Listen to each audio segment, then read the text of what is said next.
நாளிலும் நாம் கர்த்தருடைய வார்த்தை தியானிப்போம். இந்த நாளின் தேவ செய்தி, Satan unmasked, recognising spiritual attack. சாத்தானின் சுயரூபம் வெளியாக்கப்பட்டது. ஆவிக்குரிய தாக்குதலை அடையாளம் கண்டு கொள்ளுதல். இந்த தலைப்பின் கீழே 7 சத்தியங்கள். முதலாவது சின், பாவம். இரண்டாவது சிக்னஸ், வியாதி. மூன்றாவது சஃபரிங், பாடுகள். நான்காவது ஸ்டார்ம், புயல். ஐந்தாவது சப்ளிகேஷன், விண்ணப்பம். ஆறாவது ஸ்பிரிச்சுவல் சைட், ஆவிக்குரிய பார்வை. ஏழாவது சேயிங்ஸ், வார்த்தைகள். ஆகவே இந்த 7 பகுதிகளிலே சாத்தான் எப்படி தாக்குகிறான் என்பதை நாம் அறிய வேண்டும். Satan unmasked, recognising spiritual attack. சாத்தானின் சுயரூபம் வெளியாக்கப்படும். ஆவிக்குரிய தாக்குதலை அடையாளம் கண்டு கொள்ளுதல். முதலாவது சின், பாவம். ஆதியாகமம் 3ஆம் அதிகாரம் 1-20. தேவனாகிய கர்த்தர் உண்டாக்கின சகல காட்டு ஜீவன்களை பார்க்கிலும் சர்ப்பமானது தந்திரமுள்ளதாய் இருந்தது. அது ஸ்திரீயை நோக்கி, நீங்கள் தோட்டத்தில் உள்ள சகல விருட்சங்களின் கனியையும் புசிக்க வேண்டாம் என்று தேவன் சொன்னதுண்டோ என்று. ஸ்திரீ சர்ப்பத்தை பார்த்து, நாங்கள் தோட்டத்தில் உள்ள விருட்சங்களின் கனிகளை புசிக்கலாம், ஆனாலும் தோட்டத்தின் நடுவில் இருக்கிற விருட்சத்தின் கனியை குறித்து தேவன் நீங்கள் சாகாதபடிக்கு அதை புசிக்கவும் அதை தொடவும் வேண்டாம் என்று சொன்னார். அப்பொழுது சர்ப்பம் ஸ்திரீயை நோக்கி, நீங்கள் சாகவே சாவதில்லை. நீங்கள் இதை புசிக்கும் நாளிலே உங்கள் கண்கள் திறக்கப்படும் என்றும் நீங்கள் நன்மை தீமை அறிந்து தேவர்களைப் போல் இருப்பீர்கள் என்றும் தேவன் அறிவார். அப்பொழுது ஸ்திரீயானவள் அந்த விருட்சம் புசிப்பதற்கு நல்லதும் பார்வைக்கு இன்பமும் புத்தியை தெளிவிக்கிறதுக்கு இச்சிக்கப்படத்தக்க விருட்சமாக இருக்கிறது என்று கண்டு அதன் கனியை பறித்து புசித்து அதோடு நினைச்சா அதோடு நின்று ஒரு பாதி பிரச்சனையாவது போயிருக்கும். தன் புருஷனுக்கும் கொடுத்தாள். அவன் வேண்டாம், நாம் ஆண்டவரை கீழ்ப்படினோம் என்று சொன்னானா? அந்த பிரச்சனை இன்றைக்கும் இருக்குதா? வேண்டாம் சொல்ல முடியாத சூழ்நிலையில் இருக்கிறாங்களா? அவனும் புசித்தான். அப்பொழுது அவர்கள் இருவருடைய கண்களும் அவர்கள் தாங்கள் நிர்வாணிகள் என்று அறிந்து தேவர்களை போல் ஆனாங்களா? இதை சாப்பிட்டீங்கன்னா என்ன ஆகும்? நீங்கள் யார மாதிரி ஆகிடுவீங்க?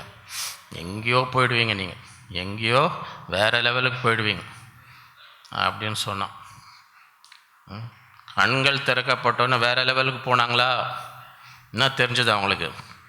அவர்கள் தாங்கள் நிர்வாணிகள் என்றறிந்து அத்தியிலை தைத்து தங்களுக்கு அரை சக்கைகளை உண்டு பண்ணினார். பகலில் குளிர்ச்சியான வேளையில் தோட்டத்தில் உலாவதற்கு தேவனாகிய கர்த்தருடைய சத்தத்தை அவர்கள் கேட்டார்கள்.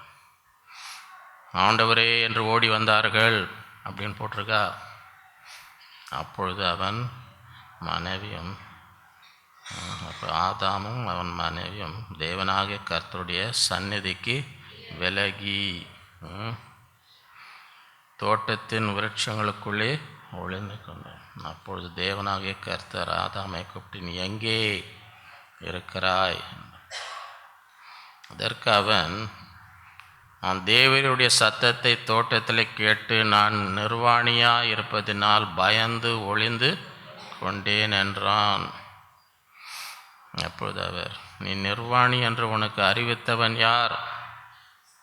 புசிக்க வேண்டாம் என்று நான் உனக்கு விலக்கின விருட்சத்தின் கனியை புசித்தாயோ? அதற்கு ஆதாம்,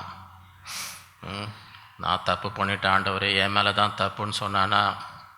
முழுக்க முழுக்க தப்பு என் மேலே தான் அப்படின்னு சொன்னானா? நான் சும்மா தானே இருந்தேன், அமைதியாக என் வேலையை பார்த்துன்னு தானே இருந்தேன். என்னன்றார், என்னுடைய இருக்கும்படி தேவரீர் யார் மேலே பழிய போடுறார்? நான் சும்மா தானே இருந்தேன், என்னோடு இருக்கும்படி தேவரீர் தந்த ஸ்திரீயானவள் விருட்சத்தின் கனி எனக்கு கொடுத்தாள். நான் வேண்டாம் சொல்லான்னு நினச்சேன், முடியல, நான் புசித்தேன். அப்பொழுது தேவனாய் கர்த்தர் ஸ்திரீயை நோக்கி, நீ இப்படி செய்தது என்ன என்றார். ஆமாண்டவரே, ஏன் தப்பு தான் சொன்னாரா? இல்லை, என்னன்றாங்க, ஸ்திரீயானவள் சர்ப்பம் என்னை வஞ்சித்தது, நான் பிசாசன் ஆசை காட்டி மோசம் பண்ணான், எங்கேயோ போயிடுவீங்கன்னா தேவரில் கோயில் ஆடுவீங்க. அப்பொழுது தேவனாக கர்த்தர் சர்ப்பத்தை பார்த்து, நீ இதை செய்தபடினால் சகல நாட்டு மிருகங்களிலும் சகல காட்டு மிருகங்களும் சபிக்கப்பட்டிருப்பான். என் வயிற்றினால் நகர்ந்து உயிரோடு இருக்கும் நாளெல்லாம் மண்ணை உனக்கும் ஸ்திரீக்கும் உன் வித்துக்கும் அவள் வித்துக்கும் பகை. அவர் உன் தலையை நசுக்குவார், நீ அவர் குதிகாலை. அவர் ஸ்திரீயை நோக்கி, நல்லா பாருங்க, குழந்தை பிறக்கும் போது வலியே இருந்திருக்காது. குழந்தை பிறக்கும் போது என்ன இருந்திருக்காது? வலியே இருந்திருக்காதுங்க. நீ கர்ப்பவதியாக இருக்கும்பொழுது உன் வேதனையை மிகவும் பெருக பண்ணுவேன், வேதனையோடே பிள்ளை பெறுவாய். உன் ஆசை உன் புருஷனை பற்றி இருக்கும், அவன் உன்னை ஆண்டு கொள்வான் என்றார். இந்த நிலமெல்லாம் வந்திருக்குமா?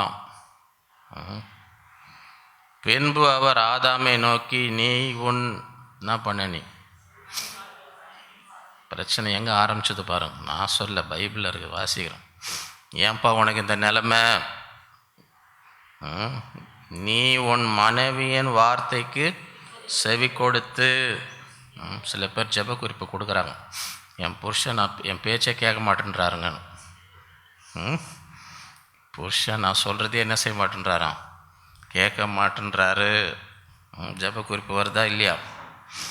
நீ உன் மனைவியின் வார்த்தைக்கு செவி கொடுத்து புசிக்க வேண்டாம் என்று நான் உனக்கு விலக்கின விருட்சத்தின் கனியை புசித்தேன், பூமி உன் நிமித்தம் சபிக்கும்.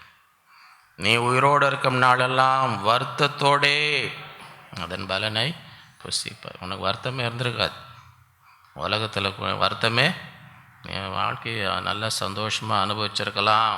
ஆனால் இப்போ நீ உயிரோடு இருக்கும் நாளெல்லாம் வருத்தத்தோடு அதன் பலனை, அது உனக்கு முள்ளும் குறுக்கும் முளை பிக்கும் வெளியின் பயிர் வகைகளை புசிக்கும். நீ பூமியிலிருந்து எடுக்கப்பட்டது, நீ பூமிக்கு திரும்ப மட்டும் முகத்தின் வேர்வையால் ஆகாரம் வேர்த்து வேர்த்து தான் நீ சாப்பிட முடியும்.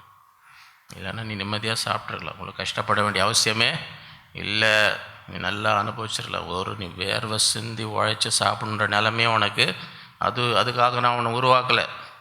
உன்னை எதுக்காக உருவாக்கினேன்? நீ பெரிய ராஜா போல் எல்லாம் அனுபவிக்கிறதுக்கு தான் உன்னை உருவாக்குனேன். இன்றைக்கு ஒரு நிலைமை என்ன? நீ பூமிக்கு திரும்ப மட்டும் உன் முகத்தின் வேர்வையால் ஆகாரம் நீ மண்ணாய் இருக்கிற மண்ணுக்கு திரும்ப. ஆதாம் தன் மனைவிக்கு ஏவாள் என்று, ஏனெனில் அவள் ஜீவனுள்ளவருக்கெல்லாம். எனவே ஆதாமும் ஏவாளும் ஆண்டவர் உடைய வார்த்தை கீழ்ப்படிந்து கொண்டு தான் இருந்தாங்க. அது வரைக்கும் பிசாசு அங்கே வர வரைக்கும் அவங்க என்ன செஞ்சுட்டு இருந்தாங்க? ஆண்டவர் சொன்ன அதுக்கு புசிக்கல, அந்த கனி அவங்க என்ன செய்யலை, அவங்க கீழ்ப்படிஞ்சிட்டு தான் இருந்தாங்க. ஆனால் பிசாசானவன் ஆண்டவர் கீழ்ப்படினோன்னு இருக்கும்போது என்ன செய்வான்? வந்து வஞ்சிப்பான். கீழ்ப்படியாத, ஆண்டு இப்படியா சொன்னார், அப்படி இல்லை, எங்கேயோ போயிடுவீங்க, இதை செய்யுங்க, எங்கேயோ வேறல ஆசை காட்டி அதுதான் நடந்தது. அதை உணர வேண்டும். பிசாசானவன் தேவனுடைய பிள்ளைகள் ஆண்டவருக்கு விரோதமாக பாவம் செய்யும்படி என்ன செய்வான்? தோண்டி விடுவான். லூக்கா 22:31 34. பின்னும் கர்த்தர், சீமோனே சீமோனே, ஏதோ கோதுமையை சுளைகளால் புடைக்கிறது போல சாத்தான் உங்களை புடைக்கிறதுக்கு உத்தரவு. நானும் உன் விசுவாசம் ஒழிந்து போகாதவள் உனக்காக வேண்டிக்கணும். நீ குணப்பட்ட பின்பு உன் சகோதரரை ஸ்திரப்படுத்தும். அதற்கு அவன், ஆண்டவரே, காவலிலும் சாவிலும் உம்மை பின்பற்றி வர ஆயத்தமாய் இருக்கிறான். அவர் அவனை நோக்கி, பேதுருவே, இன்றைக்கு சேவல் கூறுவதற்கு முன்னே நீ என்னை அறிந்திருக்கிறதை 3 தரம் மறுதலிப்பாய் என்று உனக்கு. பேதுரு ஒன்றும் ஆண்டவரை மறுதலிக்கணுன்ற எண்ணம் இல்லை அவனுக்கு. அவனுக்கு என்ன, உமக்காக மறிக்கவும் உமக்காக எல்லாம் ஆயத்தமாக இருக்கிறேன். அது முன்னாடி இல்லைப்பா, பிசாசு உன்னை என்ன செய்ய போகிறான்? சோதிக்க போகிறான். பிசாசானவன் உன்னை உத்தரவு கேட்டிருக்கான், உன்னை புடமென்படி. ஆகவே உனக்காக நான் ஜெபித்திருக்கிறேன். உன் விசுவாசம் என்ன செய்யக்கூடாது? ஒழிந்து போகக்கூடாது. நீ குணப்பட்ட பின்பு மற்றவங்களை என்ன செய். பிசாசு ஒன்றை மாத்திரம் எல்லாரையும் சோதித்திருப்பான். ஆனால் நான் ஏற்கனவே உனக்காக ஜெபித்தேன். அந்த சோதனையில் நீ அழிந்து போகக்கூடாது, மீண்டும் குணப்பட வேண்டும். நீ மறுதலித்தாலும் மீண்டும் என்ன செய்யணும்? மனம் திரும்பி என்னிடத்தில் வர வேண்டும் என்று உனக்காக நான் என்ன செஞ்சுருக்கிறேன்? ஜெபித்திருக்கேன். ஆகையாலே நீ குணப்பட்ட பின்பு என்ன செய்? மற்றவங்கள பலப்படுத்து. எல்லாரும் உலகத்தில் பிசாசு சோதித்து கொண்டே இருக்கிறான். யாராவது அப்படி சோதனையில் விழுந்தாங்கன்னா நீ அவங்கள என்ன செய்? பலப்படுத்தி. ஏன்னா உன்னை ஆண்டவர் எப்படி நிலைநிறுத்தினார்? நீ விழும்பொழுது, நீ மறுதளிக்கும் பொழுது உன்னை மீண்டும் ஆண்டவர் எப்படி குணப்படுத்தினாரோ நீயும் என்ன செய்? மற்றவங்கள குணப்படுத்து. ஐயோ, இந்த நாட்களில் அதை உணரணும். சில பேர் ஆண்டவருக்கு ஜீவிக்கணும்னு தான் அவங்க எண்ணம். பல நேரத்தில் பிசாசை என்ன செய்கிறான்? சோதித்து அவள் பாவம் செய்யும்படி அவனுக்கு அதுதான் வேலை, தூண்டி கொண்டே இருப்பான். நாம் ஜெபிக்கணும், ஆண்டவரே அவங்களை மீண்டும் நிலைநிறுத்தும். ஒரு வேலை சோதனையில் விழுந்திருப்பான், என்ன செய்யும்? அவங்கள அழிந்து போக, அவங்க விசுவாசம் ஒழியக்கூடாது, பின்வாங்கி போயிடக்கூடாது என்று அவர்களுக்காக என்ன செய்யணும்? சங்கீதம் 37:23-24. நல்ல மனுஷனுடைய நடைகள் கர்த்தரால், அவனுடைய வழிகளின் மேல் அவர், அவன் விழுந்தாலும் தள்ளுண்டு போது கர்த்தர் தமது கையினால் அவனை தாங்கும். அதுதான் பேதுருக்கு செய்தார். விழுந்தாலும் மறுதளித்தாலும் கர்த்தர் தாங்கி மீண்டும் என்ன செய்தார்? அந்த பேதுரு தான் பெந்தெகோஸ்து நாளிலே பிரசங்கம் தைரியமாக மறுதளித்த பேதுருவை கொண்டு தான் முதல் நாளிலே 3000 பேர் ரட்சிக்கப்படும்படி, அவன் விசுவாசம் ஒழியாதபடி உனக்காக நான் வேண்டிக் கொண்டேன். நீ குணப்பட்ட பின்பு உன் சகோதரர் என்ன செய்? இந்த நாட்களில் அப்படிப்பட்டவர்களாக இருக்க வேண்டும். ஒருவர் தாங்கணும், பலப்படுத்தணும்.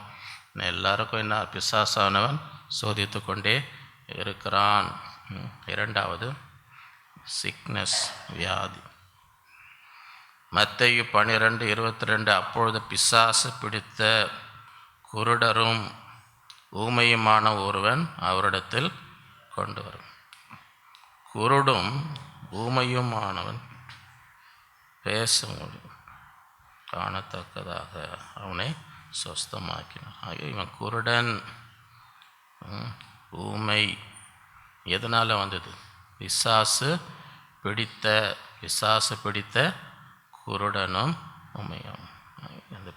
அந்த பிசாசை துரத்தும் பொழுது அந்த குருடும் ஊமையும் பேசவும் காணத்தக்கதாக அவனை சொஸ்தமாக. லூக்கா 13:11-12. அப்பொழுது 18 வருஷமாய் பலவீனப்படுத்தும் ஆவியை கொண்ட ஒரு ஸ்திரீ அங்கே, அவள் எவ்வளவும் நிமிரக்கூடாத கூனியாக இருந்தாள். இயேசு அவளை கண்டு தம்மிடத்தில் அழைத்து, ஸ்திரீயே, உன் பலவீனத்தின் என்று விடுதலை ஆக்கப்பட்டாய் என்று சொல்லி. ஆகவே இதோ 16, இதோ சாத்தான் 18 வருஷமாய் கட்டியிருந்த ஆபிரகாமின் குமாரத்தியாக இவளை ஓய்வு நாளிலே இந்த கட்டிலிருந்து அவிழ்த்து விட வேண்டியதல்லவா என்றார். பலவீனப்படுத்தும். ஏன் இந்த அம்மாவால் நிற்க முடியல? ஏன் 18 வருஷமாக குனித்து கொண்டு இருந்தார்கள்? என்ன காரணம்? அங்கே என்ன இருந்தது? பலவீனப்படுத்தும் சாத்தான் கட்டி வைத்திருந்தான். அதான் ஆண்டவர் சொல்கிறார், சாத்தான் 18 வருஷமாய் கட்டி. இந்த நாட்களில் பிசாசானவன் வியாதிகளை கொண்டு வந்து தாக்குகிறான். அதனால தான் ஆண்டவர் அந்த அசுத்தாவிகளை, பிசாசை அதட்டி நீக்கி விடுதலையை கொடுக்கிறார். யாரும் வந்து இந்த வியாதி தேவன் எனக்கு கொடுத்தாருன்னு என்ன செய்யக்கூடாது, சொல்லக்கூடாது. வியாதியை கொடுக்கறது யார்? அவன் தான் இந்த வேலையெல்லாம் இன்றைக்கி இல்லை, அந்த காலத்துலேருந்து அவன் தான் செய்து கொண்டு இருந்தான். இதெல்லாம் எதிர்க்கணும். வியாதிக்கு ஜெபம் பண்ணும்போது பிசாசை விரட்டுற மாதிரி என்ன செய்யணும்? வியாதியே கெஞ்சின்னு இருக்கக்கூடாது. அது பிசாசு. பிசாசை எப்படி விரட்டணுமோ அந்த மாதிரி வியாதி என்ன செய்யணும்? விரட்ட வேண்டும். ஏன்னா அது எங்கேருந்து வருது? அது பிசாஸ். 3வது சஃபரிங், பாடுகள். யோபு 1:8-12. கர்த்தர் சாத்தானை நோக்கி, என் தாசனாகிய யோபின் மேல் கவனம் வைத்தாயோ, உத்தமனும் சன்மார்க்கனும் தேவனுக்கு பயந்து பொல்லாப்புக்கு விலகிற ஆகிய அவனை போல் பூமியில் ஒருவனும். ஆண்டவரே சொல்கிறார். ஆண்டவரே, நான் ஆண்டவர் எல்லாம் தெரியும். ஆண்டவருக்கு மறைவானது ஒன்றுமே ஒவ்வொரு பற்றி எல்லாம் கர்த்தருக்கு. அப்படி எல்லாம் அறிந்த தேவன் யோபை குறித்து என்ன சொல்கிறார்? உத்தமனும் சன்மார்க்கனும் தேவனுக்கு பயந்து பொல்லாப்புக்கு விலகிறவனுமாய் அவனை போல் பூமியில். சில பேர் என்ன போல் நல்ல அவங்களே தங்களை பற்றி சர்டிஃபிகேட் கொடுத்துப்பாங்க. அவங்கள போல் நல்லவங்க யாருமே இல்லை. நீங்கள் என்ன வேணால் அவங்கள பற்றி சொல்லிக்கலாம். உண்மையான சர்டிஃபிகேட் யார் கொடுக்கணும்? அவருக்கு தான் தெரியும் எல்லாம். அவருக்கு தான் எல்லாம். அவர் ஒருத்தரை பற்றி எப்படி சொன்னார்னா அதுதான் உண்மையான. அதற்கு சாத்தான் கர்த்தருக்கு பிரதியுத்தரமாக, யோபு விருதாவாக தேவனுக்கு நீர் அவனையும் அவன் வீட்டையும் அவனுக்கு உண்டான எல்லாவற்றை சுற்றி வேலி அடைக்க இல்லையோ, அவன் கைகளின் கிரியை ஆசீர்வதித்தார், அவனுடைய சம்பத்து தேசத்தில் பெருகிற்று. சும்மா ஒன்றா யோபுக்கு சேவிக்கலைங்க, எல்லாம் ஆதாயம் அவனுக்கு கிடைக்குது. எல்லாம் வீட்டை எல்லாம் ஆசீர்வதிச்சு வச்சுருக்கு. எல்லாம் இருக்கிறதுனால்தான் யோபுமை விருதாவா யோபுமை சேவி எல்லாம் கிடைக்குது. யோபுக்கு எல்லாம் கட்சின்னு இருக்கிறதுனால அவர் என்ன செய்கிறார்? சேவிக்கிறார். ஆனாலும் நம்முடைய கையை நீட்டி அவனுக்கு உண்டானவளெல்லாம் தொடுவீரானால் அப்பொழுது அவன் முகத்துக்கு எதிரி உம்மை தூஷிப்பானோ ஆறும். கர்த்தர் சாத்தானை நோக்கி, இதோ அவனுக்கு உண்டானவள் எல்லாம் உன் கையில் இருக்குது, அவன் மேல் மாத்திரம் உன் கையை நீட்டாதே என்றார். அப்பொழுது சாத்தான் கர்த்தருடைய சினத்தை விட்டு யோபுக்கு அவ்வளோ நஷ்டம் வந்துச்சு. ஒரே நாள் கர்த்தருடைய சமூகத்தில் போய் என்ன பண்ணும்? ஒரே நாள் எல்லா ஆஸ்தி எல்லாம் ஆடு மாடு என்னன்னா எல்லாம் போய் முடியும் போது கேட்டுனே இருக்கிறார். அதிர்ச்சி மேலே அதிர்ச்சி, எல்லாம் போச்சுப்பா. அந்த அதிர்ச்சி இருக்கும்போது செய்தி எல்லா பிள்ளைங்களும் மறித்தாங்க. யாருக்கு? உத்தமனும் சன்மார்க்கனும் தேவனுக்கு பயந்து பொல்லாப்புக்கு. இந்த ஒரு நல்ல மனுஷனுக்கு ஏன் இந்த நிலைமை? என்ன பாவம் பண்ணா, என்ன தப்பு பண்ணா, ஏன் நல்லவங்களுக்கு ஏன் கஷ்டம் வருது? உலகத்தில் இந்த கேள்வி கேட்குறாங்களா இல்லையா? இவ்வளோ நல்லவங்களாச்சு, அவங்களுக்கு ஏங்க எப்படி நடந்துச்சு?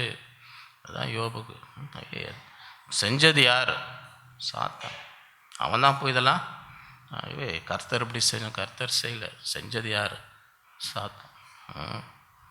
யோபு 2:3-7. அப்பொழுது கர்த்தர் சாத்தானை நோக்கி, நீ என் தாசனாக யோபின் மேல் கவனம் வைத்தார், உத்தமனும் சன்மார்க்கனும் தேவனுக்கும் பயந்து பொல்லாப்புக்கு விலகிறவனும் ஆகிய மனுஷனாக அவனை போல் பூமியில் ஒருவரும் முகாந்திரம் இல்லாமல் அவனை நிர்மூலமாக்கும்படி நீ என்னை ஏவின போதிலும் அவன் இன்னும் தன் உத்தமத்தில் உறுதியாக இருக்க. முகாந்திரம் இல்லை. சில பேர் இந்த காரணம் அந்த காரணம், ஆண்டவர் சொல்கிறார் காரணமே இல்லைன்றார்.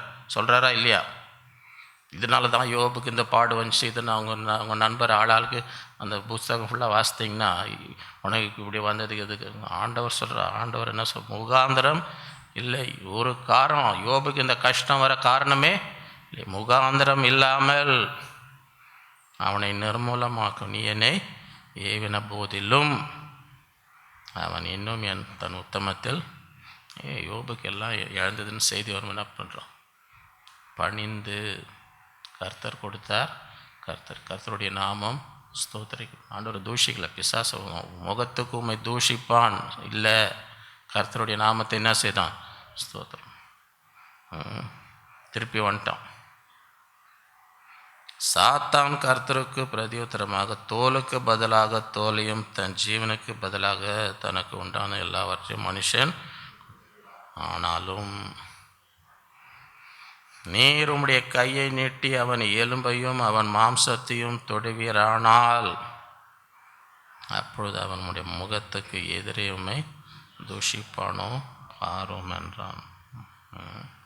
அவனுக்கு உடம்பை தொடாததுனால சரி, நாங்கள் ஆஸ்தி போச்சு பரவாயில்ல, அவன் பிள்ளைங்க அவன் உடம்பை தொட்டிங்கன்னா அவன் தூஷிப்பான். அப்பொழுது கர்த்தர் சாத்தான், இதோ அவன் உன் கையில் ஆகிலும் அவன் பிராணனை மாத்திரம்.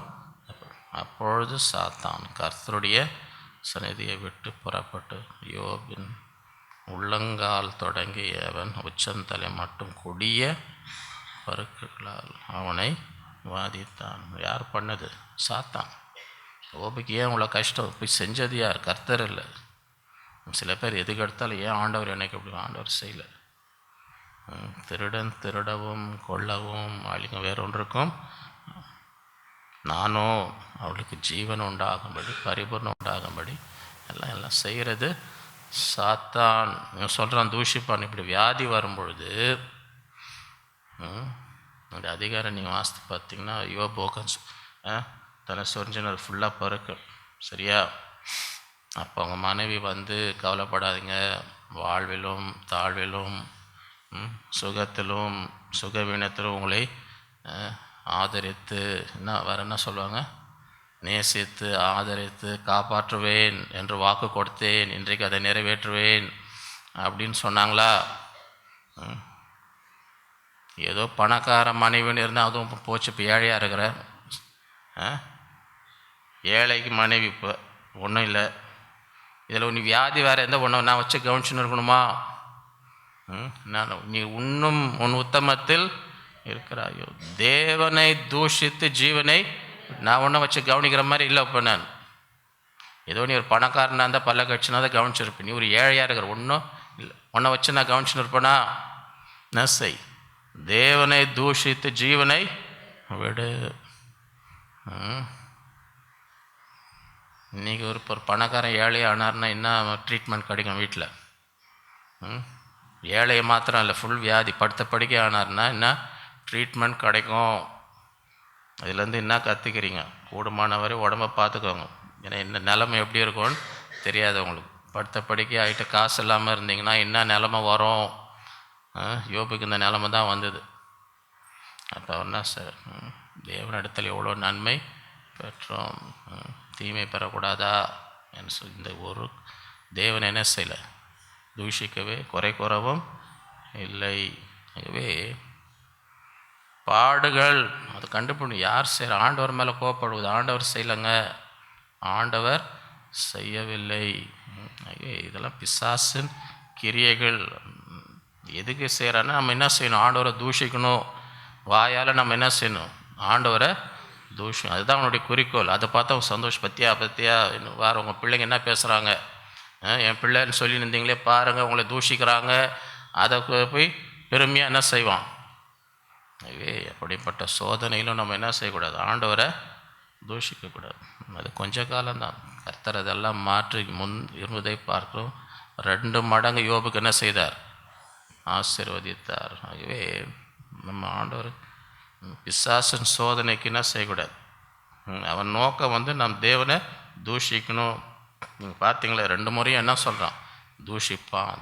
அதுதான் அவனு அவன் ஆண்டவர் யாருன்னா துதித்தாங்கன்னா பிசாசுக்கு என்ன செய்யாது, ஆராதனையெல்லாம் பிசாசுக்கு பிடிக்காது.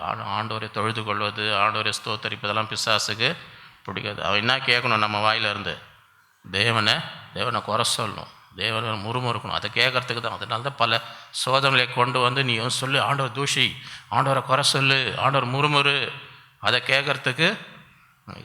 யோபு எவ்வளோ பாடுகள் வந்தாலும் ஆண்டவர் என்ன செய்யலை, குறை சொல்லவில்லை, முறுமுறுக்க.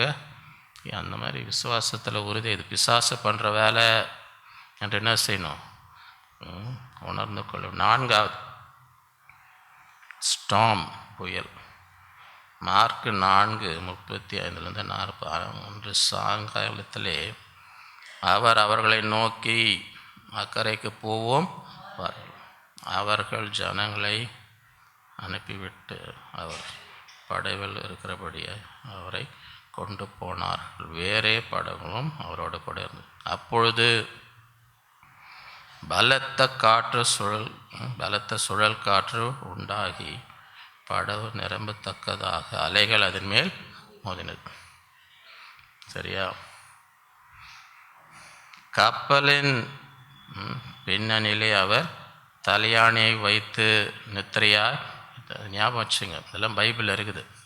சரியா? வண்டியின் பின்னால் ஒருத்தர் தலாணி வச்சு நித்திரையாக இருந்தால் தப்பாக நினச்சக்கூடாது. சரியா? ஏன்னா இதெல்லாம் இதில் இருக்குது, பைபிளில் இருக்குது. வண்டி பின்னால் தலாணி வச்சு நித்திரையாக இருந்தால் என்ன செய்யக்கூடாது, குறை சொல்லக்கூடாது. என்ன பாயிண்ட் சொல்கிறேன்னு புரியுதா உங்களுக்கு? புரியுதா புரியலையா?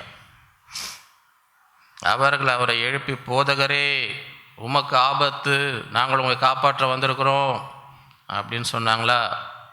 அவரை பற்றி ஒன்றும் அவங்க கண்டுக்கவே இல்லை. யாரை பற்றி கவலை அவங்களுக்கு? போதகரே நாங்கள் மடிந்து போகிறது உமக்கு கவலை இல்லையா? எத்தனை பேர் அந்த மாதிரி ஜோம் பண்ணிட்டு வந்திருக்கிறீங்க? ஆண்டவரே நாங்கள் மடிந்து போதுமா கவலை இல்லையா? கண்ணீர் விட்டு வந்து உக்காந்துருக்குறோமா? அதுதான் இவங்க செஞ்சாங்க. நாங்கள் மடிந்து போது உமக்கு கவலை இல்லையா? என்ன ஆண்டு இந்த மாதிரி தூங்கின்னு இருக்கிறீங்க, நாங்கள் என்ன நிலைமையில் இருக்கோங்க, நாங்கள் மடிந்து போகிறோம், உமக்கு கவலை இல்லையா?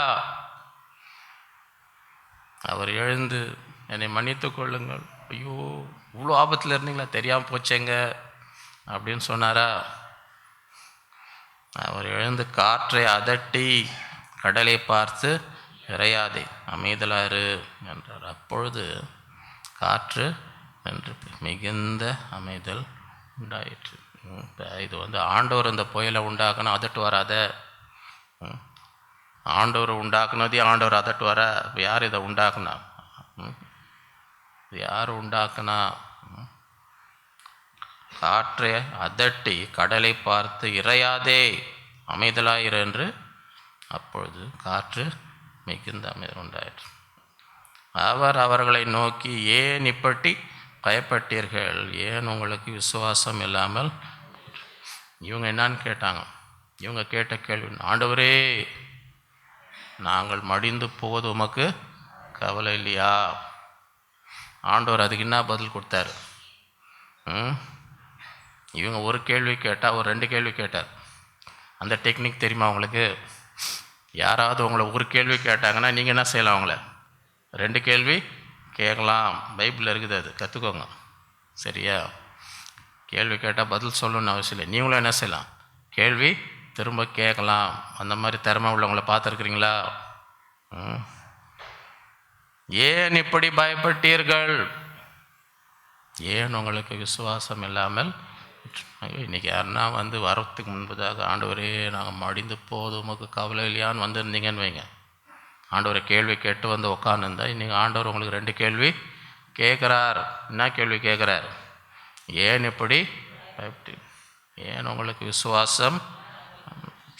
விசுவாசின்னு சொன்னால் என்ன இருக்கணும்? இருக்கணுமா இருக்கக்கூடாதா? விசுவாசின்னு சொன்னால் என்ன இருக்கணும்? விசுவாசம் இருக்கணும். சரியா? இந்த உலகத்தில் நிறைய பேர் ஒன்று சொல்லுவாங்க, ஆனால் அவன் சொல்கிறது அவங்க, நான் பாடகருங்க அப்படிங்களாங்க, இந்தாங்க மைக்குன்னு கொடுத்தீங்கன்னு வைங்க, நிற்க முடியாது, கேட்க முடியாது, வளரி அடிச்சுன்னு ஓடினாங்க, கேட்க சகிக்காது. ஆனால் என்னன்னு தருங்கள சொல்லின்னு வருவாங்க, நான் பாடகருங்க, நான் பிரசங்கியாருங்க, இந்தாங்க. அவங்க பைபிளை தூக்கி போட்டு ஓடினா, என்னப்பா இவன் பேசுகிறான், என்ன பேசுகிறான் சொல்கிறதெல்லாம் விசுவாசின்னு சொன்னால் என்ன செய்யணும் தான் கேட்குறாரு. ஏன் அப்படி பயப்பட்டு, ஏன் உங்களுக்கு விசுவாசம் இல்லாமல்? சரி, இதை கேட்ட ஆண்டவரே, இனிமேல் நாங்கள் விசுவாசமாக இருப்போம், இனிமேல் பயப்பட மாட்டோம்னு சொன்னாங்களா? அவர்கள் மிகவும், இவர் யாரோ, காற்றும் கடலும் இவருக்கு கீழ்ப்பது என்று ஒருவரோடொருவர் சொல்லி கொண்டார்கள்.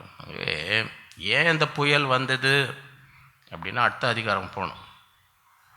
ஏன் அந்த புயல் வந்தது? மார்க் 5:1. பின்பு அவர்கள் கடலுக்கு அக்கறையில் உள்ள கதரேனுடைய நாட்டில் வந்தார். இவங்க இதுக்கு தான் வராங்க, கப்பலில் ஏறி இதுக்காக தான். அங்கே வரும்போது தான் அந்த புயல் வந்துச்சு. இங்கே வரும்போது தான் இப்போ இங்கே என்ன இருந்ததுன்னு பார்த்தீங்கன்னா, ஏன் அங்கே புயல் வந்துச்சு நீங்கள் என்ன செய்ய முடியும், கண்டு கொள்ள முடியும். அவர் படவில் இருந்து இறங்கின உடனே அசுத்த ஆவியுள்ள ஒரு மனுஷன் பிரேத கல்லறையிலிருந்து அவரை எதிராக வந்தான்.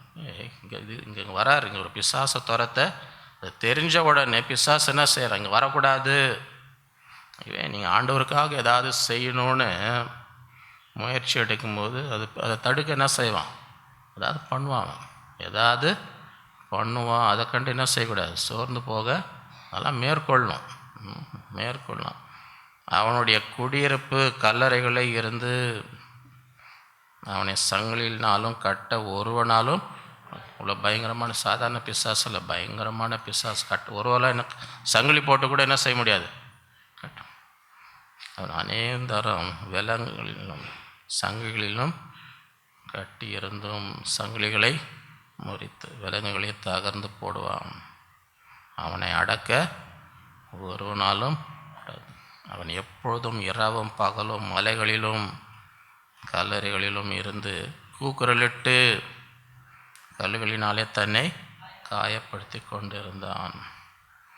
அவன் இயேசுவை தூரத்தில் கண்டபொழுது ஓடி வந்து அவரை பணிந்து கொண்டு, இயேசுவே, உன்னதமான தேவனுடைய குமாரனே, எனக்கும் உமக்கும் என்னை வேதனைப்படுத்துறதுக்கு இப்படி தேவன் வேதனைப்படுத்தாத படிக்கு தேவன் பேரில் உமக்கு என்று மிகுந்த சத்தமிட்டு சொன்னான். ஏனெனில் அவர் அவனை நோக்கி, அசுத்தாவே, இந்த மனுஷனை விட்டு புறப்பட்டு போ என்று சொன்னார். அப்பொழுது அவர் அவனை நோக்கி, உன் பேர் என்னவென்று கேட்டார். அதற்கு அவர், நாங்கள் அநேகமாய் இருக்கிறபடினால் என் பேர் லேகியோன்.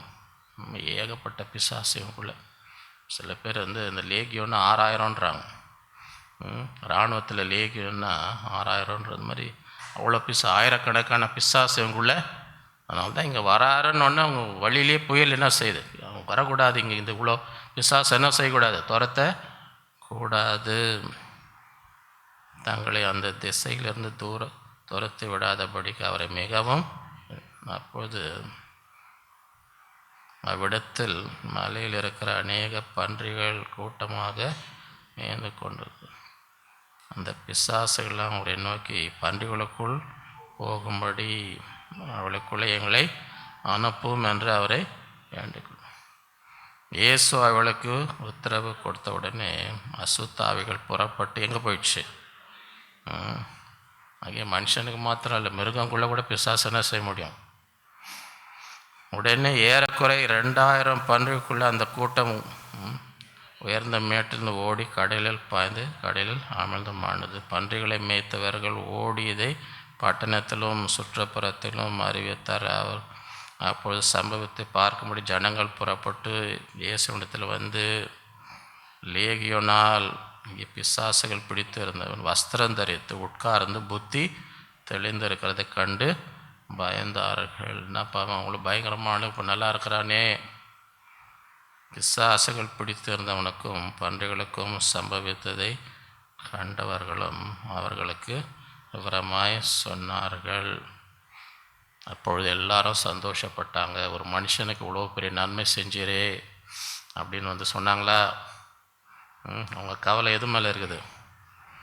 அப்பொழுது தங்கள் எல்லைகளை விட்டு போகும்படி அவரை வேண்டிக் கொள்ள தொடங்கினார்கள். ஏன்ப்பா என்ன இவ்வளோ இத்தனை பண்ணி போயிடுச்சே, எவ்வளோ காசு வந்திருக்கும், இந்த பண்ணியை விற்றா இவ்வளோ நஷ்டம் உண்டாகும், இவன் மனுஷன் நல்லானதை பற்றி இல்லை, அவன் பண்ணி போயிடுச்சு.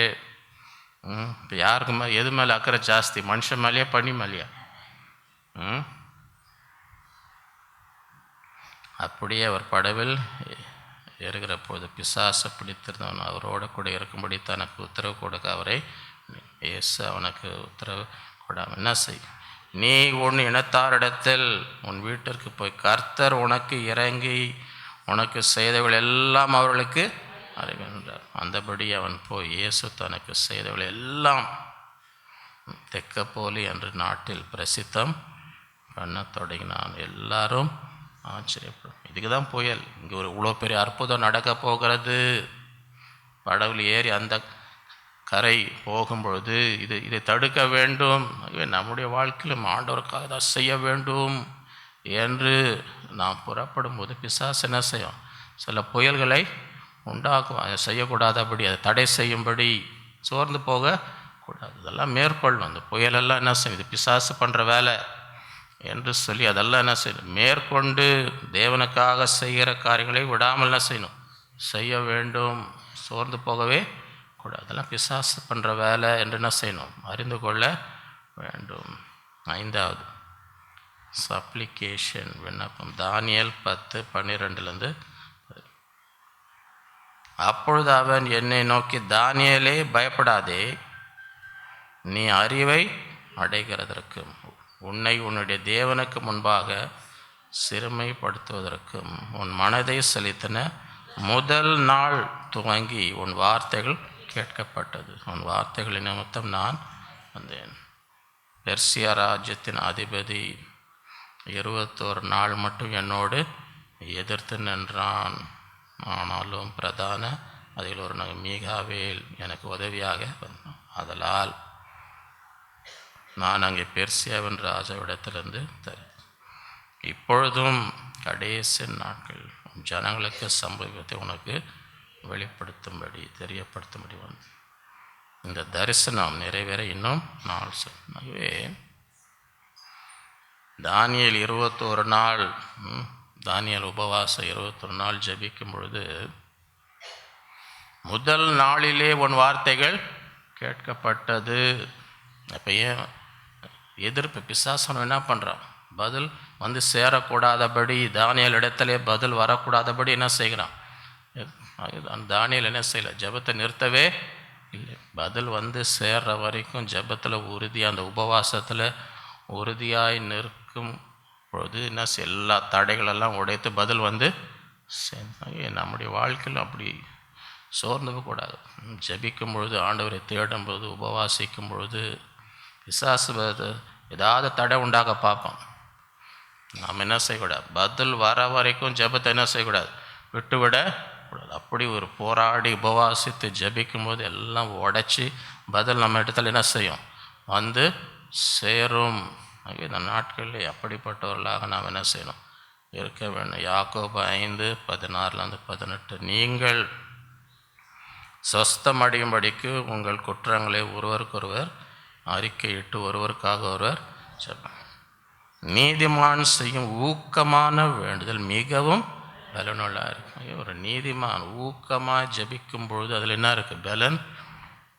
எலியா என்பவன் நம்மை போல் பாடுள்ள மனுஷனாக இருந்தான். அப்படின்னா என்ன? எலியா பண்ணுவாருங்க, அவருக்கு என்னாங்க, எனக்கு என்ன கஷ்டம் இருக்குது உங்களுக்கு தெரியுமா? அப்படி யாருன்னா சொல்வீங்கன்னு தான் அந்த வசனம் இருக்குது. எனக்கு என்னென்ன கஷ்டம் இருக்குது உங்களுக்கு தெரியுமான்னு யாரை தவறி சொல்லிட போகிறோன்னு தான் அது ஒரு சாக்காக சொல்கிறதுக்கு. நான் எங்கெங்கே ஜெபம் பண்ணுறது, எனக்கு இருக்கிற கஷ்டம் உங்களுக்கு என்னங்க தெரியும், எங்கே சொல்ல போகிறோன்னு வச்சுதான் வசனம் என்ன செய்ய. எலியா என்பவன் நம்மை போல் பாடுள்ள மனுஷனாக இருந்தும், அப்போ அவனுக்கும் என்ன இருந்துச்சு? பாடெல்லாம் இருந்துச்சுங்க. அதை சாக்கா என்ன செய்யக்கூடாது, சொல்ல. நம்மை போல் பாடுள்ள மனுஷனாக இருந்தும் மழை பெய்யாதபடிக்கு கருத்தாய் ஜெபம் பண்ணினான். அப்பொழுது 3 வருஷம் ஆரம்ப பூமியின் மழை 2015 நம்ம எல்லாம் ஜாப் பண்ண ஞாபகம் இருக்குது அவங்களுக்கு. மழை எல்லாம் போட்டில் போயின்னு இருந்தாங்களே வெள்ளம். இதுக்கு மேலே பேஞ்சால் நம்ம பட்டணத்தால் என்ன செய்ய முடியாது, தாங்க முடியாது. நீங்கள் எல்லாம் மழை கொட்டினே இருக்குது, ஜெபம் பண்ணுவோம், மழை நிற்கணும், இதுக்கு மேலே இந்த பட்டணம் தாங்க முடியாது என்று ஜெபம் பண்ணோம். ஞாபகம் இருக்கா? அடுத்த நாள்லேருந்து என்ன செய்ய, ஒரு துளி மழை கூட எத்தனையோ மாதத்துக்கு என்ன செய்யலை, மழையே வரவில்லை. மறுபடியும் ஜெபம் பண்ணினான், அப்பொழுது வானம் மழையை, பூமி தன் பலனை தன். இந்த நாட்களில் ஜெபிக்கணும். பிசாஸ் பல தடைகளை உண்டு பண்ணினாலும் பதில் வர வரைக்கும் என்ன செய்யணும், ஜபத்தையும் உபவாசத்தையும் என்ன செய்யக்கூடாது, விடணும். அதுதான் தானியேல் உபவாச ஜபனா என்ன பண்ணி பதில் வந்து கையில் வரணும். பதில் எல்லா தடைகளும் உடைஞ்சு, ஆண்டவரே என் பதிலை தாரும், பதில் எனக்கு வந்து சேரணும். இந்த நாட்கள் அப்படிப்பட்டவர்களாக போராடி ஜெபித்து பதிலெல்லாம் என்ன செய்யணும், சோர்ந்து போகக்கூடாது. தடை வந்ததுன்னு விட்டுறக்கூடாது. எல்லாம் உடைச்சி உங்கள் கையில் வந்து பதில் வந்து சேரணும். எத்தனை பேருக்கு தடையெல்லாம் உடஞ்சி உங்கள் ஜெபத்துக்கு பதில் கையில் வரணும்னு ஆசை இருக்குது. இந்த நாட்களில் அப்படி ஜெபிக்கணும். 6வது ஸ்பிரிச்சுவல் சைட், ஆவிக்குரிய. 2 கொரிந்தியர் 4:3-4 எங்கள் சுவிசேஷம் மறை பொருளாக இருந்தால் கெட்டு போகிறவர்களுக்கே அது மறை பொருளாக இருக்கும். தேவனுடைய சாயலாக இருக்கிற கிறிஸ்துவின் மகிமையான சுவிசேஷத்தின் ஒளி அவிசுவாசிகளாகிய அவர்களுக்கு பிரகாசியாமல் இராதபடிக்கு இப்பிரபஞ்சத்தின் தேவனானவன் அவருடைய மனதை குருடாக்கினான். இந்த சத்தியம், ஆண்டவராகிய இயேசு கிறிஸ்துவின் ரட்சிப்பின் சத்தியம், சுவிசேஷத்தின் ஒளி வீசக்கூடாதுன்னு பிசாசு என்ன பண்ணுறான், கண்களை குருடாக்குகிறான். இந்த நாட்களிலே இந்த கண்கள் திறக்கப்படும்படி நாம் ஜெபிக்க வேண்டும். 2 தீமோத்தேயு 2:23-26 புத்தியினமும் அயுத்தமான தர்க்கங்கள் சண்டைகளை பிறப்பிக்கும் என்று அறிந்து அவர்களுக்கு விலகி இரு. தேவையில்லாமல் போய் சண்டை போட்டுன்னு இருக்காதீங்க. வாக்குவாதம் பண்ணின்னு சில பேர் அதில் ரொம்ப உற்சாகமாக இருப்பாங்க. ஒரு வாக்குவாதம்னா ரெடியாக நான் வரேங்க, நானும் வரட்டாங்க, நான் நல்லா பேசுவேங்கன்னு சண்டையிலையும் வாக்குவாதத்துலையும் ரொம்ப உற்சாகமாக இருப்பாங்க. பார்த்துருக்குறீங்களா? புத்தியினமும் அயுத்தமான தர்க்கங்கள் சண்டைகளை பிறப்பிக்கும் என்று அறிந்து அவைகளை என்ன செய், விலகியது. கர்த்தருடைய ஊழியக்காரன் சண்டை பண்ணுகிறாராமல். நான் ஊழியக்காரன் இப்போ எல்லாரோடையும் என்ன செஞ்சுன்னு இருக்கக்கூடாது, சண்டை போட்டுன்னு இருக்கக்கூடாது. சரியா? உனக்கு சண்டை போகணுன்னு ஆசையாக இருந்தால் ஊழியக்காரன் இல்லைன்னு சொல்லிவிடு. நான் ஊழியக்காரனே இல்லைங்க, நான் வெறும் சண்டைக்காரன்னு சொல்லி. நான் ஊழியக்காரன்னு சொல்லிக்கின்னு சண்டைக்காரனாக என்ன செய்யக்கூடாது இருக்கு. கர்த்தருடைய ஊழியக்காரன் சண்டை பண்ணுகிறனாய் எல்லாரிடத்திலும் சாந்தம் உள்ளவனும் போதக சமர்த்தனும் தீமையை சைக்குணமாக இருக்க வேண்டும். எதிர்பேசுகிறவர்கள் சத்தியத்தை அறியும்படி தேவன் அவர்களுக்கு மனம் திரும்புதலை அருளத்தக்கதாக பிசாசானனுடைய இச்சையின்படியே செய்ய அவனால் பிடிபட்டிருக்கிற அவர்கள் மறுபடியும் மயக்கம் தெளிந்து அவன் கண்ணுக்கு நீங்கத்தக்கதாகவும் சாந்தமாய் அவர்களுக்கு. பிசாசானவன் அப்படி கிரியை கண்ணை குருடாக்கி ஒரு மயக்கத்தில் வச்சுன்னு இருப்போம். ஆண்டவருடைய வார்த்தையை விசுவாசிக்காதபடி சத்தியத்தை ஏற்றுக்கொள்ளாதபடி என்ன செய்கிறான், கண்களை அவளுக்காக ஜெபிக்கணும். ஆண்டவருடைய கண்களை திறந்தருளும், இந்த மயக்கம் தெளியட்டும், அப்போ தான் அவங்களுக்கு சத்தியம் என்ன என்று தெரியும். லூக்கா 4:10 கர்த்தருடைய ஆவியானவர் என்மேல் தரித்திரருக்கு சுவிசேஷத்தை பிரசங்கிக்கும்படி என்னை அபிஷேகம். இருதயம் நறுங்குண்டவர்களே குணமாக்கும், சிறைப்படலுக்கு குருடருக்கு பார்வையும் பிரசித்தம் பண்ண நொறுங்குண்டவளை விடுதலையாக்கும். ஆகவே கர்த்தருடைய ஆவியானவர் என் மேலே இருக்கும்போது இந்த மாதிரி கண்கள் குருடாக்கப்பட்டு இருக்கிறவர்களுக்கு பார்வை அளிக்கும்படி அந்த ஆவியானவர், அந்த அபிஷேகம் என்ன செய்யுது, நமக்கு உதவி செய்வது. ஆக இந்த நாட்களிலே போய் சண்டை போட்டு வாக்குவாதம் பண்ணின்னு இருக்காதீங்க. ஆண்டவரே என் கண்களை பிசாசவனை கண்ணை குருடாக்கி வச்சிருக்கிறான், மயக்கத்தில் வச்சிருக்கிறான். மயக்கம் தெளியும்படி, சத்தியத்தை விசுவாசிக்கும்படி, ஏற்றுக்கொள்ளும்படி அவருடைய கண்களை திறந்தாலும் என்ன செய்யணும்? அந்த அபிஷேகத்தில் முதல்ல கண்ணை திறக்கணும். அதுக்கப்புறம் அவங்களே என்ன செய்வாங்க? விசுவாசிப்பாங்க. 7வது சேயிங்ஸ், வார்த்தைகள். வார்த்தைகள் மூலமாக பிசாசு எப்படி தாக்குகிறான் என்று என்ன செய்யணும்? அறிந்து மார்க் 8:31-30 அல்லாமலும் மனுஷகுமாரன் பல பாடுகள் பட்டு மூப்பராலும் பிரதான ஆசாரியனாலும் வேத பாதகராலும் ஆகாதவன் என்று தள்ளப்பட்டு கொல்லப்பட்டு 3ஆம் நாள் பின்பு உயிர் தேர்ந்திருக்கவே வேண்டும் என்று அவளுக்கு போதிக்க தொடங்கினார். இந்த வார்த்தையை அவர் தாராளமாக சொன்னார். அப்பொழுது பேதுரு அவரை தனியே அழைத்து கொண்டு போய் அவரை கடிந்து கொள்ள தொடங்கினான். அந்த அதிகாரத்தில் கொஞ்சம் முன்னாடி பார்த்தீங்கன்னா, பேதுரு நீர் தேவகுமாரன் சொல்லுதான் ஆண்டவன் சார். பேதுருவே, மாம்சமும் இரத்தமும் இதை உனக்கு பிதா பரத்திலிருந்து உனக்கு வெளிப்படுத்தினார். நீ ஆசீர்வதிக்கப்பட்டவன், நீ பாக்கியவான். அப்போதான் சொல்லி முடிச்சார். பேதுருவோட நீ பாக்கியவான், பரலோகத்திலேருந்து வெளிப்பாடெல்லாம் உனக்கு கிடைக்குதுன்னு சொல்லி முடிச்சு சில வசனங்கள் அந்தால இங்கே என்ன சொல்கிறார்? அவர் திரும்பி தம்முடைய சீஷரை பார்த்து பேதுருவை நோக்கி, எனக்கு பின்னாக போ சாத்தானே. என்னப்பா இவனை தானே 2-3 வசனத்துக்கு முன்னாடி நீ பாக்கியவான், பருவத்திலேருந்து வெளிப்பாடெல்லாம் வந்துச்சுன்னு சொன்னாரே. நீ தேவனுக்கு ஏற்றவளை சிந்தியாமல் மனுஷனுக்கு ஏற்றவளை சிந்திக்கா என்று சொல்லி அவனை கடிந்து கொண்டார். என்பவர் ஜனங்களையும் தம்முடைய சீஷர்களையும் தம்மிடத்தில் அழைத்து, ஒருவன் என் பின்னே வர விரும்பினால் அவன் தன்னைத்தான் தன் சிலுவை எடுத்துக்கொண்டு என் பின்னே வர கடவுள். தன் ஜீவனை ரட்சிக்க விரும்புகிறன் அதை இழந்து போவான். என் நிமித்தம் சுவிசேஷ நிமித்தமும் தன் ஜீவனை இழந்து போகிறவன் அதை ரட்சிக்கவே. இப்போதான் பேதுரு இவ்வளோ பெரிய வெளிப்பாடு சொல்கிறாரு. ஆனால் பின்னாலே அதே பேதுருன் வாயில் பிசாசு என்ன செய்கிறான்? பேசுகிறான். அதெல்லாம் நீ என்னை இடரலாக இருக்கிறாய் சாத்தானேன்றார். பேதுருவை பார்த்து என்னன்றார்? சாத்தானே ஏன் சொல்கிறார்? அவர் இது யார் பேசுகிறா? இது பரத்திலேருந்து வந்த வெளிப்பாடு அல்ல. இது சாத்தான் இவன் மூலமாய் என்னை தேவனுக்கு கீழ்ப்படியாமல் போகும்படி, நான் வந்த நோக்கம் நிறைவேறாதபடி என்னை திசை திருப்ப பார்க்க சாத்தான். வார்த்தைகள் நம்ம இடத்துல பலர் பல காரியங்களை பேச முடியும். ஆனால் நம்ம தெளிவாக இருக்கணும். இது யார் பேசுகிறா? பிசாசு யார் மூலமாக என்ன செய்வோம்? பேதுரு மூலமாக பேசினானா இல்லையா? இப்போ தான் பேதுரு மூலமாய் ஆண்டவர் நீ தான் தேவகுமாரன்னு எந்த வாய் சொல்லிச்சோ அதே வாயின் மூலம் யார் பேசுகிறா? பிசாசு பேசுகிறோம். இந்த நாட்கள் அதுக்கு தான் நம்ம ரொம்ப ஜாக்கிரதையாக இருக்கணும். வார்த்தைகள் கேட்குற வார்த்தைகளை குறித்து இது யார் பேசுகிறா? இது கர்த்தர் என்னோட பேசுகிறாரா? இது பிசாசு என்னோட பேசுகிறான்னா என்ன செய்யணும்? கண்டுபிடிக்க. ஏன்னா ஒரே ஆள் இப்போதான் அவங்க கர்த்தருடைய வார்த்தையை சொல்லியிருப்பாங்க. அதே ஆளே அடுத்த முறை என்ன செய்வாங்க?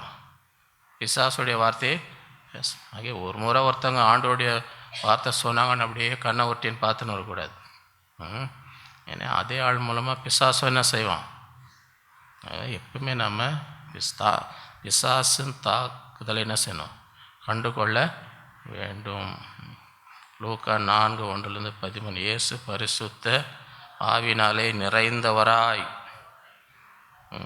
யோர்தானை விட்டு திரும்பி ஆவியானவரால் வனாந்திரத்துக்கு கொண்டு போக 40 நாள் பிசாசினால் சோதிக்கப்பட்டார். அந்த நாட்களில் அவர் ஒன்றும் ருசியார். அந்த நாட்கள் முடிந்த பின்பு அவருக்கு பசியாக இருந்தது. அப்பொழுது பிசாசு 40 நாள் உபாசம் முடிஞ்சோன்னு யார் வராங்க? சில பேர் நினைப்பாங்க, இப்போ தானே உபாசம் முடிச்சேன், ஏன் இவன் வரான்? இதுக்காக உபாசம் எடுத்து நான் 40 நாள் சாப்பிடாம இவ்வளோ பசியும் பட்னியுமா உபாசம் எடுத்து முடித்த உடனே இவன் நிற்கிறானே. அப்பொழுது பிசாசு அவரை நோக்கி, நீங்கள் தேவனுடைய குமாரனே ஆனால் இந்த கல்லை அப்பமாக்கும்படி, உண்மையா நீ தேவன் குமாரனா, இந்த கல்லெல்லாம் அப்பமா, சரிப்பா செய்கிறேன்ப்பா, ஆமாப்பா நான் தான் தேவனுக்கு செஞ்சு காட்டுறேன் அப்படின்னு சொன்னாரா? அதற்கு பிரதியுத்தர், மனுஷன் அப்பத்தினால் மாத்திரமல்ல தேவனுடைய வாயின் ஒவ்வொரு வார்த்தையினால் பிழைப்பான் என்று எழுதியிருக்கிறது. மவுண்ட் ரோட்டில் அட்வர்டைஸ்மெண்ட் பண்ணியிருந்தாங்க பெரிய போர்டில், man shall not live by bread alone. மனுஷன் அப்பத்தினால் மாத்திரமல்ல. என்னப்பா யார்ப்பா அதை சொல்கிறது? பைபிள்லேருந்து சொல்கிறாங்களே. ஏன்னா கீழே அமுல் படுறோம். வெறும் ரொட்டி வாங்காதீங்க, ரொட்டினால் நீங்கள் பிழைக்க முடியாது, கூட என்ன சேர்ந்து வாங்குங்க, அமுல் பட்டர் வாங்குங்க. பெருசாக போட்டிருந்தாங்க. இந்த வசனம்தான், மனுஷன் அப்பத்தினால் மாத்திரம் தேவனுடைய வாயில் புறப்படும்.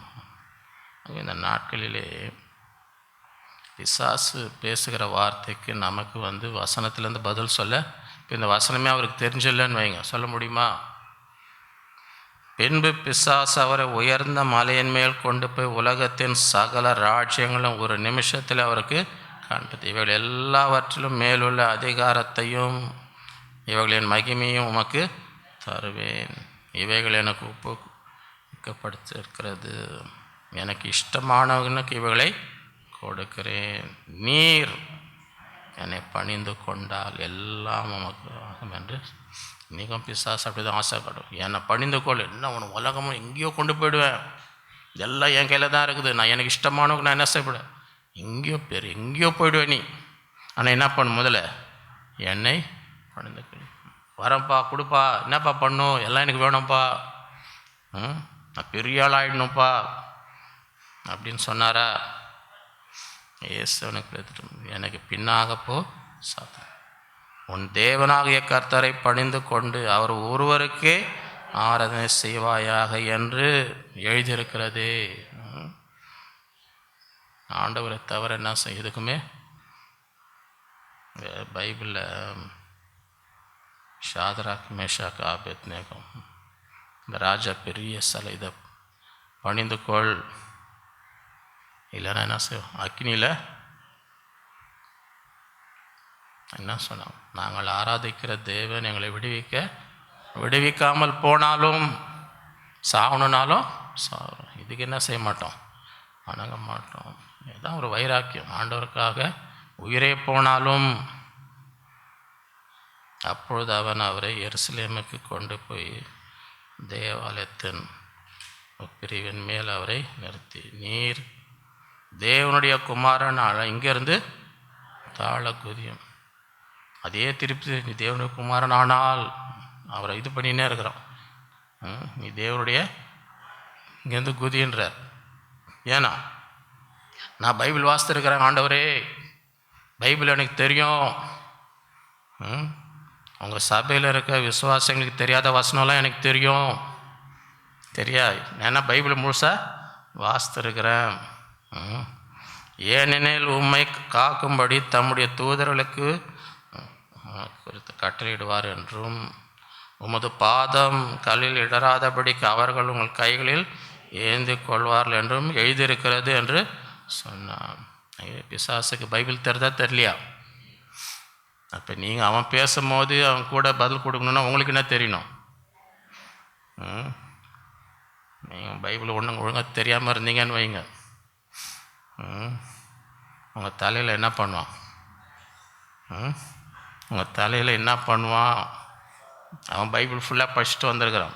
பிசாசு பைபிள் ஃபுல்லாக நீங்கள் அங்கே உட்காந்துன்னு பைபிள் தெரியாமல் இருந்தீங்கன்னு வைங்க, அவங்கள ஒரு வழி ஆக்கி விட்டுருவான். சரியா? அதற்கு இயேசு உன் தேவனாகிய கர்த்தரை பரீட்சை பாராதிருப்பாயாக என்று சொல்லியிருக்கிறார். பிசாசானவன் சோதனையெல்லாம் முடித்த பின்பு சில காலம் ஆயரை விட்டு பெறும். இந்த நாட்களிலே Satan unmasked, recognizing spiritual attacks, சாத்தானின் சுயரூபம் வெளியாக்கப்பட்டது. ஆவிக்குரிய தாக்குதலை அடையாளம் கண்டு கொள்ளுதல். முதலாவது பாவம் செய்யும்படி அவன் என்ன செய்வான்? தூண்டிவிடுவான். எச்சரிக்கையாய் இருக்கு. இரண்டாவது, சிக்னஸ், வியாதிகளை கொண்டு வரும். அது எதிர்க்கணும். பிசாசை விரட்டுற மாதிரி என்ன செய்யணும்? வியாதியை விரட்ட வேண்டும். மூன்றாவது, சஃபரிங், பாடுகள். யோபுக்கு ஆண்டவர் கொடுக்கல, வந்த பாடுகள் கொண்டு வந்தது யார்? பிசாசு. ஏன்? இவன் தேவனை என்ன செய்யணும்? தூஷிக்கணும். அதுக்கு இடம் கொடுக்க கூடாது. நான்காவது, ஸ்டாம், புயல். ஆண்டவர் அக்கறையை பயங்கரமான பிசாசு பிடித்தனை விடுவிக்கும்படி செல்லும் பொழுது அதை தடை செய்யும்படி பிசாசு என்ன செய்யலாம்? பெரிய புயலை. ஆகவே நாமும் ஆண்டவருக்காக வைராக்கியமாய் செய்யும்போது ஏதாவது தடை என்ன செய்யும்? அதை கண்டு சோர்ந்து போவதெல்லாம் அடக்கி செய்ய வேண்டிய காரியங்களை என்ன செய்யணும்? செய்ய வேண்டும். ஐந்தாவது, சப்ளிகேஷன், விண்ணப்பம். தானியேல் 21 நாள் உபவாசம் பண்ண. எவ்வளோதான் அந்த பதில், முதல் நாளிலே பதில் ஜெபம் கேட்கப்பட்டது. ஆனால் பதில் வருவதற்கு அவ்வளோ தடைகள். இதெல்லாம் மேற்கொண்டு பதில் வரும் வரை தானியேல் அந்த உபவாசம் என்ன செய்யலை? சோர்ந்து போகக்கூடாது. அதுக்கு தான் தானியேல் உபவாச ஜெபம். போராடி பதில் வர வரைக்கும் என்ன செய்யணும்? போராடி பதில் நம்ம கையிலே வர வேண்டும். ஆறாவது, ஸ்பிரிச்சுவல், ஆவிக்குரிய பார்வை. பிசாசானவன் மனக்கண்களை என்ன செய்து வைத்திருக்கிறான்? குருடாக்கி வைக்கிறது, மயக்கத்தில் வைத்திருக்கிறான். சத்தியம் சுவிசேஷத்தின் வெளிச்சம் அவர்களுக்குள்ளே செல்லாதபடி இந்த நாட்களில் ஜெபித்து இந்த ஆண்களையோட கண்களை திறந்தவர்களும் போய் சண்டை போட்டுன்னு இருக்கக்கூடாது. அவங்ககிட்ட போய் வாக்குவாதம், ஏன்னா அவன் குருடாக இருக்கிறான். பிசாசு அவனை குருடாக்கி வச்சிருக்கான். அவனை மயக்கத்தை அவங்ககிட்ட போய் வாக்குவாதம் பண்ணி என்ன ஆக போகுது? அதுக்கு முதலாவது ஆண்டவன் கண்களை திறந்தருளும். ஏழாவது, சேயிங்ஸ், வார்த்தைகள். இந்த நாளிலே நம்ம கேட்குற எல்லா வார்த்தைகளை குறித்து எச்சரிக்கையாக இருக்கும். இது யார் பேசுகிறா? தேவன் என்னோடு பேசுகிறாரா? அது பிசாசு. ஒரே ஆள் ஒரு நாளில் தேவ வார்த்தை சொல்ல, அடுத்த நாள் பிசாசந்தி. அதுதான் ஆண்டவர் பேதுரு உடனே கண்டுபிடிக்கிறார். இது ஆண்டவர் பேசல, இது பரத்துலேருந்து வந்த வெளிப்பாடு, இது பிசாசு, சாத்தானே பின்னாடி போ. இந்த நாட்களில் மிக எச்சரிப்பாக பிசாசு எந்த விதத்தில் தாக்குகிறான் என்று கண்டு கொண்டு அதை எதிர்க்க வேண்டும். ஆகவே இந்த நாட்களில் கர்த்தர் அப்படிப்பட்டவர்களாக இந்த நாளிலே ஒவ்வொருவருக்கும் உதவி செய்வாராக. நாம் ஜெபிப்போம். அன்புள்ள ஆண்டவரையுமே துதிக்கிறோமே, ஸ்தோத்தரிக்கிறோம். இந்த நாளில் நம்முடைய பிள்ளைகளாய் கூடி நம்மை ஆராதிக்கும்படி, நம்மை தொழுது கொள்ளும்படி, நம்முடைய இருதயத்தை ஊற்றி ஜெபிக்கும்படி, நம்முடைய சத்தத்தை கேட்கும்படி தந்த கிருபைக்காக நம்மை ஸ்தோத்தரிக்கிறோம். இந்த புதிய மாதத்தை காணும்படி எங்களுக்கு தந்த கிருபைக்காக நம்மை ஸ்தோத்திரம். இந்த மாதம் நன்மை நிறைந்த மாதமாக ஒவ்வொருவருக்கும் நீர் ஆசீர்வதிப்பீராக. உடைய பிரசனம் எங்களுக்கு முன்பதாக கடந்து சென்று உங்களுக்கு இளைப்பாறுதலை கட்டளையிடுவீராக, ஜெயத்தை கட்டளையிடுவீராக, விடுதலையை கட்டளையிடுவீராக, ஆசீர்வாதத்தை கட்டளையிடுவீராக. இந்த நாளிலும் எங்களோடு பேசின ஒவ்வொரு வார்த்தைக்காகவும் ஸ்தோத்தரிக்கிறோம். இந்த நாட்களில் சத்ருவின் தாக்குதலை நாங்கள் கண்டு கொள்ளும்படி, அதை எதிர்க்கும்படி, வெற்றி சிறக்கும்படி கிருபை தரவிடமாக ஜெபிக்கிறோம். தேவனுக்கு விரோதமாக பாவம் செய்யும்படி பிசாசானவன் தூண்டி விடுகிறதை கண்டு கொண்டு அதை எதிர்த்து நிற்க கிருபை தருவீராக. வியாதிகளை கொண்டு வரும்போது அதை எதிர்த்து நிற்கும்படி, அந்த வியாதிகளை விரட்டும்படி, சுகத்தை பெற்றுக்கொள்ளும்படி கிருபை தருவீராக. பல பாடுகளை கொண்டு வந்து தேவனை தூஷியாமல் ஆண்டவருக்காக உறுதியாய் நிற்கும்படி எல்லாவற்றையும் நீர் நன்மையாய் மாற்றி இரட்டிப்பான ஆசீர்வாதத்தை தருகிற தேவன். உமக்காக வைராக்கியமாக எழும்பும்போது இப்படிப்பட்ட புயல்களை கொண்டு எல்லாம் மேற்கொண்டு செய்ய வேண்டிய காரியங்களை, நன்மைகளை செய்யும்படி அந்த நாட்களில் எங்களுக்கு கிருபை தருவீராக. ஜெபிக்கும் பொழுது ஜெபத்துக்கு பதில்களை தடை செய்யும் நாங்கள் ஜெபத்தில் உபவாசத்தில் உறுதியாய் நின்று அந்த பதிலெல்லாம் பெற்றுக்கொள்ளும் வரை விடாமல் ஜெபிக்கும்படி தானியேலை போல 21 நாள் உபவாசித்து ஜெபித்து பதிலை பெற்றுக்கொண்டு நாங்களும் விடாமல் எல்லா தடைகள் உடைத்து பதில் வரும் வரை வைராக்கியமாய் ஜெபிக்கும்படி இந்த நாட்களே கிருபை தர வேண்டுமாய் ஜெபிக்கிறோம். நாட்களிலும் எப்படிப்பட்ட காரியங்கள் நாங்கள் கேட்கும் பொழுது இது தேவனுடைய வார்த்தையா சத்துருவின் வார்த்தையா என்ற அடையாளத்தை கண்டு கொள்ளும்படி எச்சரிக்கையாக இருக்க இந்த நாட்களிலே நீர் கிருபை தர வேண்டுமாய் ஜெபிக்கிறோம். எல்லா காரியங்களிலும் ஆண்டவரே எங்கள் கண்கள் திறந்திருக்கும்படி பிசாசானவன் குருடாக்கின கண்கள், மயக்கத்தில் வைக்கிற கண்கள் திறக்கும்படி தேவ ஆவியானவர்களை நிரப்பி ஒரு விடுதலை கொண்டு வேண்டும். அப்படிப்பட்ட கிரியை நீர் இந்த நாட்களை நடப்பிக்க வேண்டுமாய் ஜெபிக்கிறோம். இந்த நாளில் வந்த ஒவ்வொருவரையும் நீர் ஆசீர்வதி, அப்படி குடும்பங்களை ஆசீர்வதி, பிள்ளைகளை ஆசீர்வதி, நல்ல சுகம்பலம் தாரும், குடும்பத்திலே சமாதானம் சந்தோஷம் கையிட்டு செய்யும் அனைத்தையும் வாய்க்கப்படும். பிள்ளைகளுக்கு திறந்த வாசலை நீர் வைப்பீராக. எதிர்பார்க்கிற எல்லா ஆசீர்வாதம் தடைகளை உடைத்து பெற்றுக்கொள்ளும்படி செய்யும். தீமைக்கும் பொல்லாப்புக்கும் விலக்கி காத்துக்கள் உடைய சமூகமும் பிள்ளைகளோடு இருப்பதாக. எல்லா துதிக்கான அமைக்கையை செலுத்துகிறோம் இயேசுவின் மூலம் பிதாவே. உடைய கர்த்தராக இயேசு கிறிஸ்துவின் கிருபையும் பிதாவாகிய தேவனுடைய அன்பும் பரிசுத்த ஆவியானவர் அந்யோன்ய ஐக்கியமும் நம் அனைவரோடும் என்றும் என்றும் சதா காலம் இருப்பதாக. என் ஆத்மாவே கர்த்தரை என் முழுவதுமே அவருடைய பரிசுத்த நாமத்தை, என் ஆத்மாவே கர்த்தரை அவர் செய்த சகல உபகாரங்களையும் மறவாதே. ஆமென். ஹல்லேலூயா. கர்த்தர் உங்கள் ஒருவரையும் மழைவில்லாமல் ஆசீர்வதிப்பாராக.